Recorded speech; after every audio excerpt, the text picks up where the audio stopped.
Em um mundo de obsolescência programada, em que cada mês surge algo mais moderno, mais rápido e supostamente melhor e mais necessário, o André e a Júlia do projeto Expedição na Estrada decidiram tomar o caminho contrário. Trocaram o apartamento no qual moravam por um Chevrolet 300 do ano de 1951, no qual vivem há mais de um ano sem pressa e sem excessos, tudo por causa de uma paixão antiga por carros clássicos e uma vontade enorme de conhecer o mundo. O meu pai comprou esse carro aqui na década de 80. Eu era molequinho, eu devia ter 6 anos de idade e eu estudava numa escola no centro de Belo Horizonte. Esse carro ficava num posto de gasolina parado do lado da minha escola. Toda vez que meu pai ia lá me buscar, ele ficava namorando o carro e tal. E esse carro pertencia à dona do posto. Na verdade era do marido dela, era um médico que tinha falecido. Inclusive, na época, a dona até falou que esse carro já viajou. Ele só usava para viajar o carro. Só usava para viajar. E aí ele já viajou pela Argentina, pelo Uruguai com esse carro. E aí meu pai falou, quero comprar o carro, você vende? Eu falei, vendo. E aí ele vendeu na época. E, se não me engano, na época ele pagou acho que $5.000 na época por esse carro. E, cara, eu cresci dentro dele, assim, praticamente, porque sábado meu pai me levava para passear, me levava na caçamba do carro, eu e os meus amiguinhos. Então ele fez um banco de madeira na caçamba, sentava todos os meus amigos ali comigo, e a gente ia tomar sorvete numa sorveteria, sabe? Então, assim, meu pai viajava, a gente tinha uma fazenda no sul de Minas, aí ele ia na fazenda, eu ia junto com ele, e a gente ia nesse carro, e aí ele voltava com o carro carregado de coisas da fazenda, flores, queijo, um monte de coisa, né? E aí voltava e vinha. E aí a gente... Então, assim, eu acho que é mais essa cultura... Vem uma cultura de família, né? É que o pai dele gosta de tudo que é antigo ele gosta. Não é só carro, ele coleciona tudo que você imaginar. Rádio antigo, Relógio. Bicicleta antiga, relógio antigo. Então ele realmente gosta, ainda mais dessa década de 50, aí ele é apaixonado. Então acho que tanto o André como o irmão dele do meio pegou muito isso, sabe? De seguir nessa linha de gostar do tal do vintage, né? De tudo que é antigão. O André fala que elas tinham sentimentos. Eu já acho que é porque... Elas têm sentimento. Eu converso com os carros, né? Eu tenho essa mania de conversar com eles. E... Porque, cara, pra mim tem vida isso aqui. Ninguém... Tudo bem, é mecânico e tal, mas tem uma vida, saca? Tem... Quando eu tinha os dois carros, a Mary Lou e a Mary Jane, eu dava bom dia, dava boa noite, conversava com elas. Quando ela não quer pegar, eu falei, o que foi? O que tá acontecendo? Ué, você ficou muito tempo parado. Aí ela não pegava mesmo, não. Mas é isso, eu sempre tive essa paixão, essa ligação, assim, e sempre tratei. Tanto que elas têm nome de gente, né, cara? Na verdade, se eu for traduzir ao pé da letra, uma chama, a Mary Jane era Maria Joana, e essa aqui é a Mary Lou, que é a Maria Luísa, né? Todos nomes de mulheres. Embora carros antigos fossem uma paixão e os dois gostassem de viajar, o André tinha um bloqueio psicológico para viajar com carros antigos. Até que decidiram fazer uma viagem teste pelo Uruguai dirigindo um baita clássico brasileiro. Foi com a Veraneio, uma Veraneio 65. É o primeiro modelo da Veraneio que foi lançada no Brasil. Essa Veraneio, ela pertenceu à empresa que eu trabalhava, e eu comprei de um funcionário da empresa que tinha comprado da empresa na época. E aí eu comprei esse carro porque eu sempre fui apaixonado com Veraneio, eu cresci dentro de uma Veraneio. E aí eu queria, era raro um carro daquele 65, o primeiro modelo de Veraneio. Então foi uma paixão assim à primeira vista. E aí eu comprei o carro e usava ele, né? Não usava no dia a dia, porque é igual esse aqui, é um motor 6 cilindros, a gasolina, bebe pra caramba, semana, e não dá pra você ficar usando no dia a dia, né? E aí eu só usava ela no final de semana, pra passear. Ia até o posto, abastecia, voltava, coisas assim. Ia no encontro de carro antigo. O encontro mais longe que eu fui foi a 30 quilômetros de Belo Horizonte. Em 2014 resolveu fazer um teste, né? Eu sempre tive um bloqueio dentro de mim que eu não conseguia viajar um raio maior de que 100 quilômetros com o carro. E eu precisava de... Carro antigo. Isso. Eu precisava de quebrar essa barreira, né? E aí a maneira que eu encontrei foi essa, de viajar para o Uruguai. Umas férias. A gente tirou 25 dias de férias, viajamos e percorremos 8.000 quilômetros nisso aí. Aí eu falei, vai dar certo. Então dá para viajar com um carro antigo, né? Ele é um pouco mais... ele é um pouco diferente do que... É mais devagar, é outro ritmo. Bem diferente do que um carro normal, né? Um carro off-road, alguma coisa assim. Mas é tranquilo, dá para viajar. E aí era isso. A nossa viagem antes era assim. E a gente viajava com um cooler da década de 50. Ficava trocando gelo nele toda hora. O nosso fogão era uma churrasqueira de alumínio pequena. E que a gente tinha que ficar armazenando, colocando lenha nela para ter fogo, para poder fazer o almoço, fazer o café, fazer uma janta. E a barraca era uma barraca de chão. A gente tinha uma barraca de chão. E foi assim, cara. E aí a gente quebrou essa imensa barreira, né?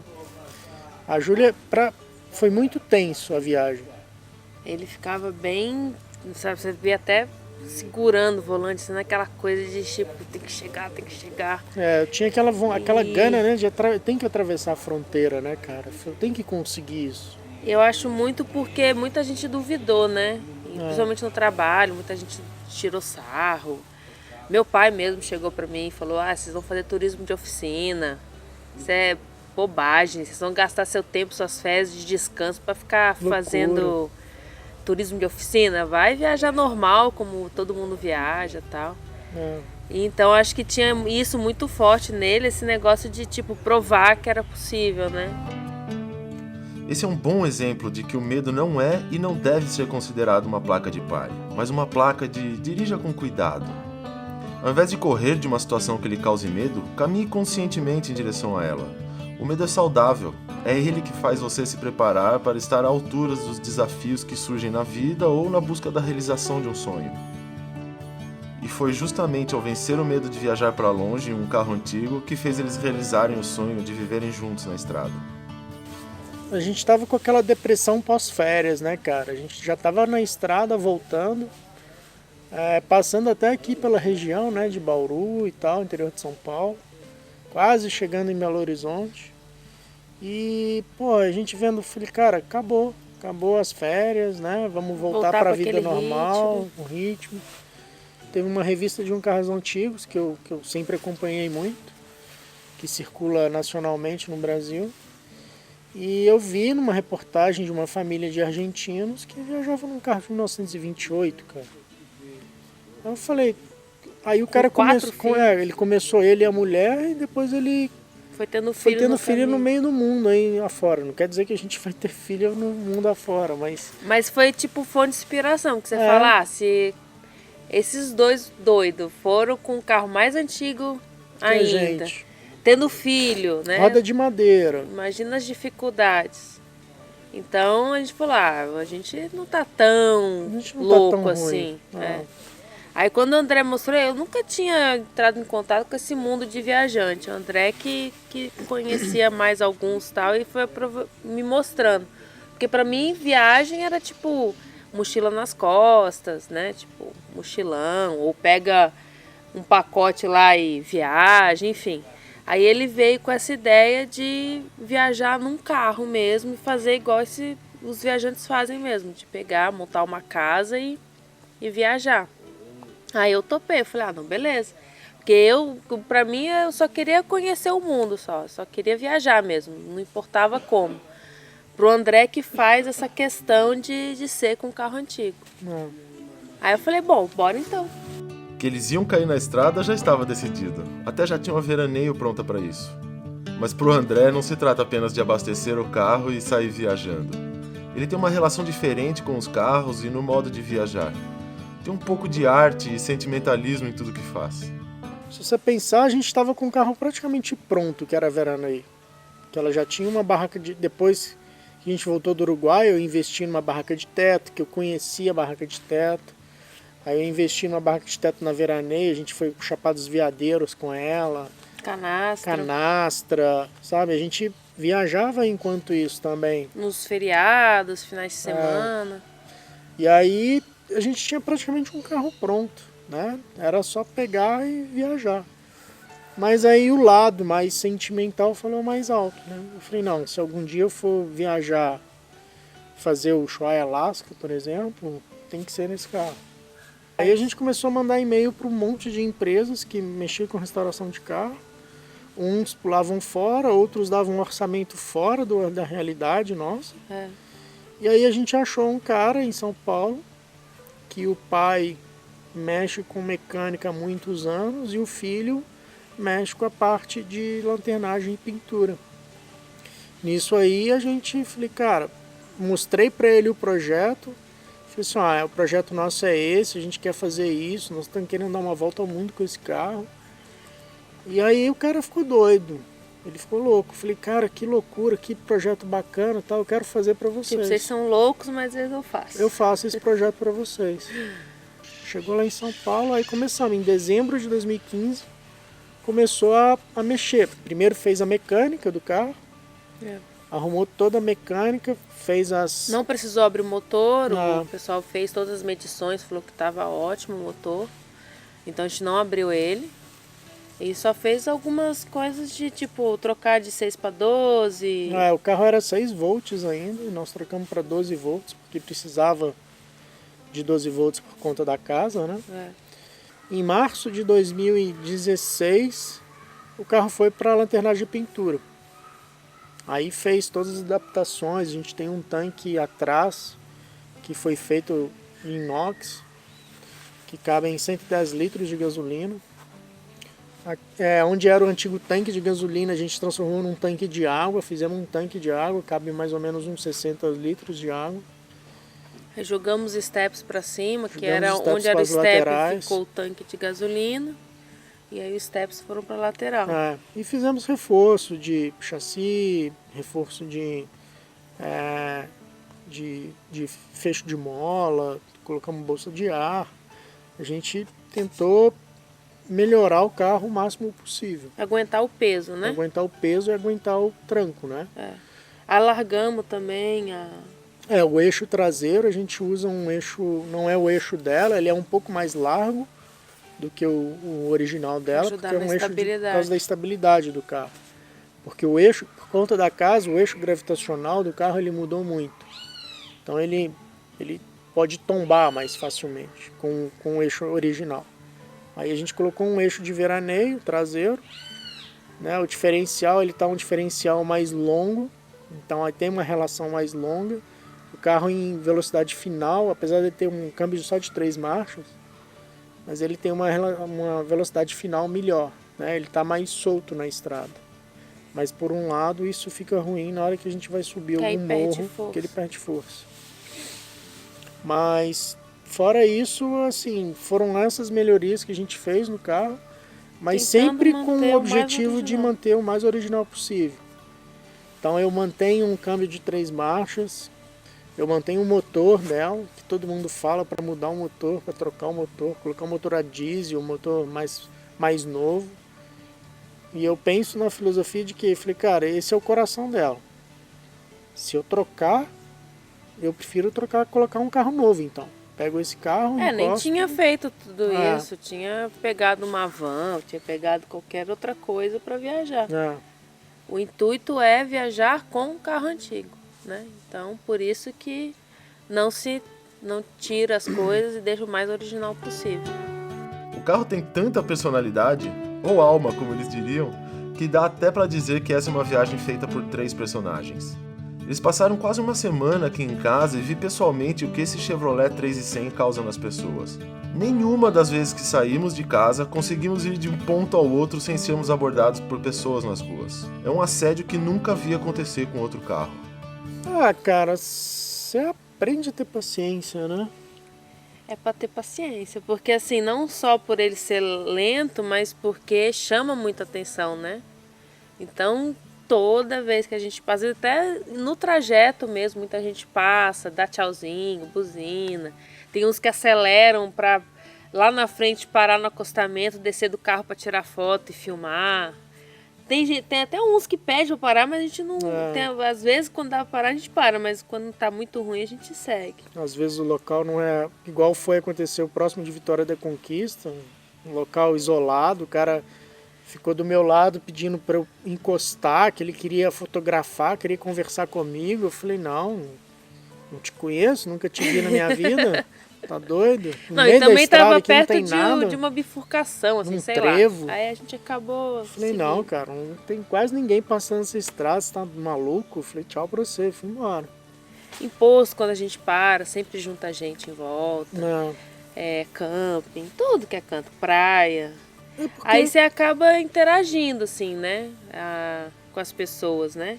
E conhecendo muita história legal também, porque sempre tem alguém com uma história para contar de algum carro. Ah, porque tirei carteira num carro desse. Ah, porque... né? Aprendi a dirigir, meu pai tinha um, era tudo assim. Ou às vezes não, nem tanto o carro, mas de tipo, né? Ah, tem um Fusca, meu Fusca, eu também sou doido para viajar com um Fusca. Não. Ah, eu tô querendo fazer isso numa veraneio. Então sempre tem histórias assim, as pessoas não... acho que inspira um pouco, né? Tipo, eu vou tentar fazer também, porque até onde foi aquele encontro em Águas de Lindóia, que tinha aquele casal falando que estava preparando o carro deles para fazer. Aí eles falaram, nossa, depois que eu vi vocês aqui, eu vou com certeza terminar a reforma, que eu estava ainda meio na dúvida, mas quando vê que tem carro antigo na estrada, o povo fala, não, então é possível. É possível. E já estão há mais de um ano na estrada provando que é possível. E agora vão iniciar a fase internacional da viagem, ligando os extremos das Américas. A ideia é dar uma volta ao mundo. Uma volta ao mundo. A gente tem essa ideia, tem esse desejo, né? De conhecer o mundo todo. De conhecer o mundo todo. Temos já o desenho da rota, tudo definido. Mas a gente tem grana só para chegar no Alasca. Então, assim, a gente não sabe também se... né, e como que vai estar o mundo também, como né? vai estar o mundo, se o projeto vai dar certo ou não, se ele vai dar... se a gente consegue mesmo realmente sobreviver, né, cara? Porque a gente tem que estar na estrada para vivenciar isso tudo e ver se vai dar. A ideia, então, em vez de falar de que vamos dar uma volta ao mundo, a gente falou, vamos fazer por etapas. O Ushuaia Alasca agora, primeiro sonho, primeira etapa, vamos destrinchar isso primeiro. E aí a gente está com a ideia de levar 2 anos para fazer isso. Que a gente sairia agora já, esse ano. A ideia é chegar esse ano em outubro, novembro no Ushuaia. E 2021, junho de 2021 no Alasca. Então seriam 2 anos percorrendo... Isso. 2 anos percorrendo as até as Américas até chegar no Alasca. E porque no início a gente sempre, quando as pessoas perguntavam, a gente estava apresentando o projeto, a gente sempre falou que ia dar uma volta ao mundo. E que levaria 10 anos. E que levaria 10 anos. E isso estava assustando todo mundo. Falei, cara, vocês são malucos? 10 anos? Você pirou? Como é que você vai viver 10 anos num carro velho desse e tal? Aí eu vi que isso aí estava deixando as pessoas muito... E até a gente ansioso, né? Cara? Porque você fala, nossa, eu tenho tudo isso para fazer e não fiz nada ainda. Então, gerava ansiedade até na gente também. Então, a gente resolveu quebrar por conta disso. Vamos quebrar em etapas e vamos ver uma coisa de cada vez. Sem pensar muito daqui a 5 anos onde eu vou estar. Calma, vamos colocar igual eu fiz no Uruguai. Vamos colocar a meta de chegar no Uruguai e pronto. Só que agora a meta é um pouco mais ousada. A gente tem que chegar no Alasca. Então, fazer o Ushuaia e depois o Alasca, ligar os 2 extremos. Então essa é a primeira meta. Então vamos com calma nisso aí, fazer e ver o que vai dar. Se der certo, se a gente gostar, porque às vezes hoje tá legal, hoje tá bom, hoje tá gostoso. mas amanhã, e aí? E se enjoar? Se a Júlia falar, André, eu não quero mais viajar, cansei. Se ficar doente. Se ficar doente. Sim, enfim, tanta coisa pode acontecer, né? É difícil falar. Então, a gente se deu conta disso e paramos com esse negócio de gerar ansiedade à toa e resolvemos fazer dessa maneira. Daqui a 2 anos tá tudo em aberto. A gente só sabe esses 2 anos aí, o que a gente quer fazer. 2019, 2020, 2021. A gente só sabe disso.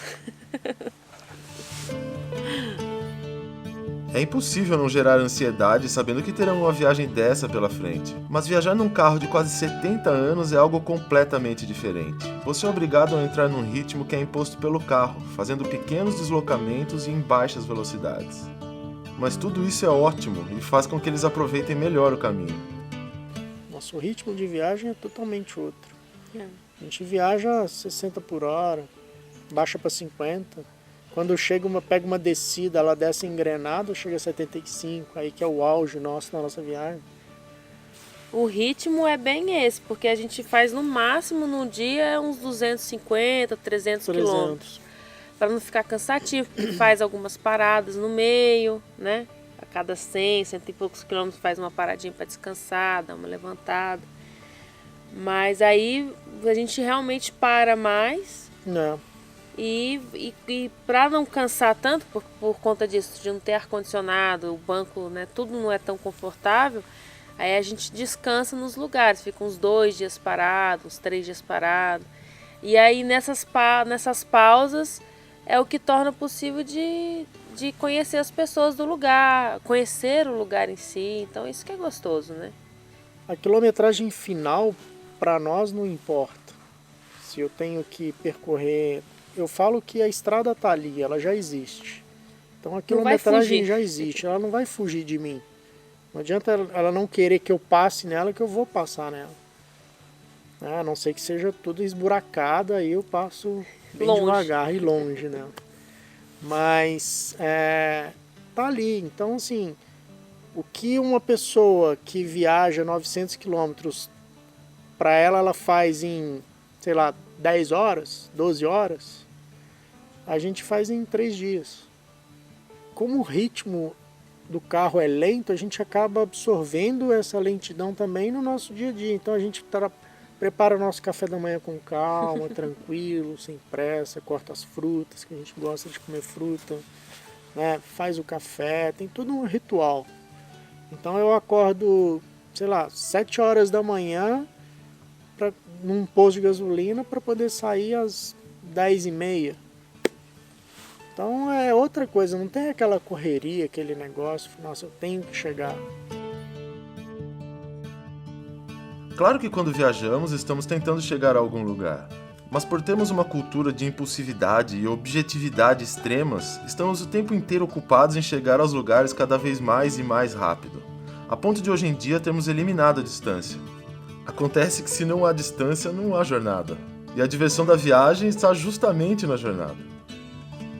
Alan Watts, difusor do Zen budismo no Ocidente, dizia que na vida, assim como na música, o importante não é o final, porque se fosse assim, os melhores maestros seriam os mais rápidos e os compositores escreveriam apenas os finais. Pagaríamos ingresso para assistir apenas o acorde final. O mesmo acontece com a dança, não há um local no qual se deva chegar dançando. O motivo de dançar é apenas a dança. Mas não vemos a vida dessa forma. Pensamos na vida como uma jornada de peregrinação, com um propósito sério no final. Sei lá, ter sucesso, acumular bens, satisfazer as expectativas da sociedade. Passamos o tempo todo acelerando, correndo em busca do grande finale. Quantas pessoas chegaram lá e se sentiram enganadas? Deixaram o presente de lado em troca de uma expectativa e, ao final, já impotentes, se deram conta de que tudo era apenas um musical e deveriam ter cantado ou dançado enquanto a música era tocada.